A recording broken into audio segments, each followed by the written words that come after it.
Mosko Moto Reckless 80. This is the version 4. Let's open it up, see what we got.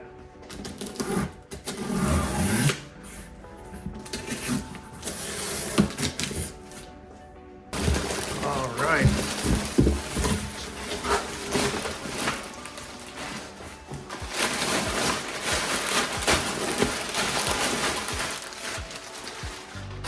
Oh, that's beautiful. 2 side cases. Stinger 22 here for the back, for this tailpiece. So I got plenty of assembly that I have to do. So let's get the bolts from the bag and we'll kind of see how that looks. Let's open these up and see if it's in any of these bags by chance.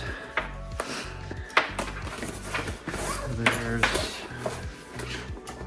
one side case there. The dry bag. Pretty nice. Got the window there. Same thing here. This has mounting plates that will bolt onto the centerpiece, so that'll be good. Exhaust shield. That's nice. Yeah, I mean the quality of everything here is just really high end. Pretty cool design. It's going to take a little getting used to, but this is essentially going to be on something like that. And this snaps over. This will be kind of on the tail of the bike. And then these pieces, probably something like this, where they mount on these little wings. So yeah. So I'm gonna get this out into the garage. We'll get this kind of loosely put together and we'll figure out how it goes on the bike. So I've got a couple other pieces here to kind of assist with the success of these bags on my bike. And that is a new rear rack for the KTM 790, as well as these strap brackets that will allow the bags here to have a mounting point, essentially. So these are going to go in place of where the rear foot pegs are. We're going to remove those, bolt these on, and it'll have a place for the strap to connect.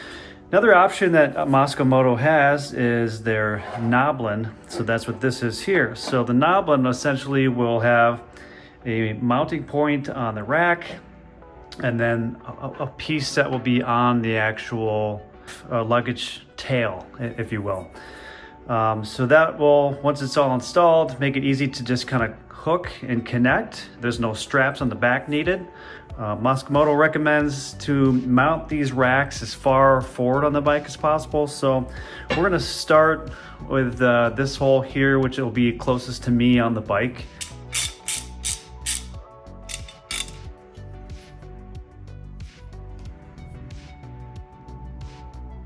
All right, so we got the tail piece here of the Reckless 80, and as you can see, there's already holes already pre-made for our knoblin kit. So this piece here is going to go on the top. This little horseshoe piece will go underneath, and that is what's going to snag onto our knob that will be on the bike. So something like that. Old kit will lock into place, and you strap it forward from there. So really cool design, really excited about this. And by having this knoblin, I'll be able to remove these straps here because I won't need them to be secured to the bike.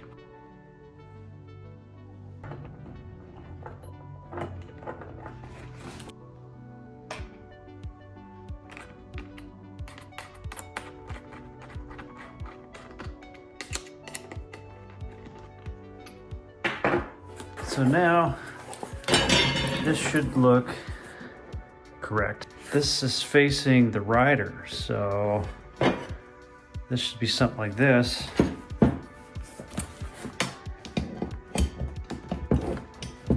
And that will slot right into that on the bike. And then there's a way to tighten it down like this. And yeah, the rest strap down from there. So okay, so finally got that one on. yeah, you got to get these seated first. They don't tell you that in the instructions or in any of their assembly videos.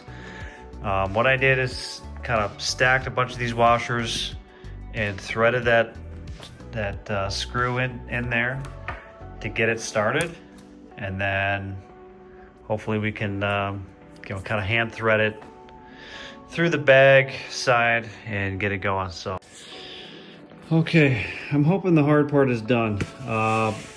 Getting these pieces connected was an absolute pain, but I think that's the hard part. The rest should be pretty straightforward.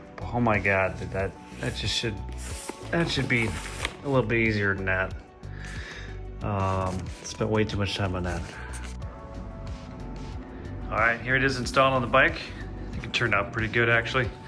I don't have the strap brackets on this side because I got to remove the exhaust to install that. I do have it on the other side, and they work pretty good. So yeah, so here's what it looks like. The top, I just threw some clothes in there just to get an idea of what it would look like full.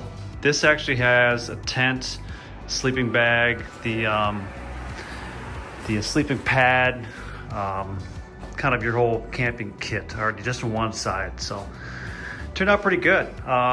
This plate installed, and then you see the knob in there, just the forward hole. So yeah, with that forward hole on there, and then the furthest back mounting point on the actual tailpiece of the rack, that's where you're sitting.